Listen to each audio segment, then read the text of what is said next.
คุณเจ้ากับพ่อต้องมาดูผมว่าเจ้าเนี่ยพ่อใจเจ้าผมมาจากเขาว่าจะว่าไม่ได้บัตรเอาไม่เขาหล่นเองไม่เชื่อเขาด้วยให้ว่าช่วยมีอาหารอะไรอย่างนั้นอย่างนั้นเขาเจ้าพ่อเป็นฟิวผมซ้ำนี่เอาของไอ้เด้อบ่ไรมันบ่ไรเจ้าสิมาตีเราเจ้าสิลงเนี่ยแล้วก็ตามภาษาแล้วก็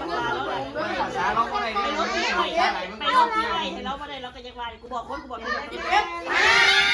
ว่าไม่ได้ว่า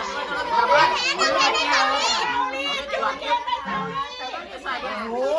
ลงเมื่อไหร่เนี่ยเขาท่านกินเขาเนี่ยมีกินของกุฏิ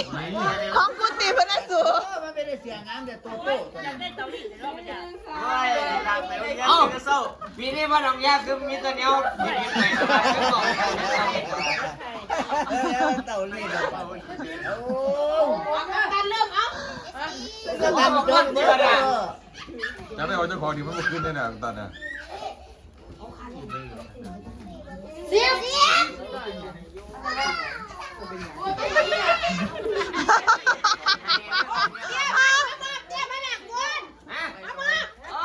มันได้ผ่าโฮมตัวนี้มันหนาวหนาวมือนี่มือนี่เลยน่ะหนาวมือนี่ตัวนี้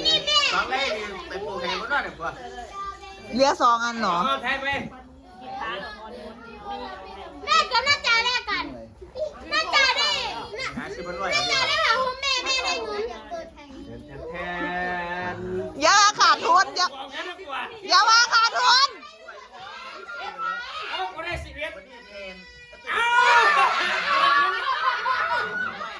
ได้เงิน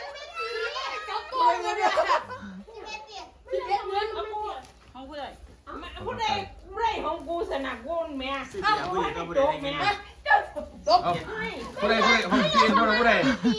เอามอบพี่ละมอบพี่ละมอบพี่ละมอบอ้ายพี่ละฮะไม่เอาที่ไม่ดีไม่ได้จับแบบกูว่าได้จับยูสัวเอามึงก็ได้จับสิจับแล้วเนี่ย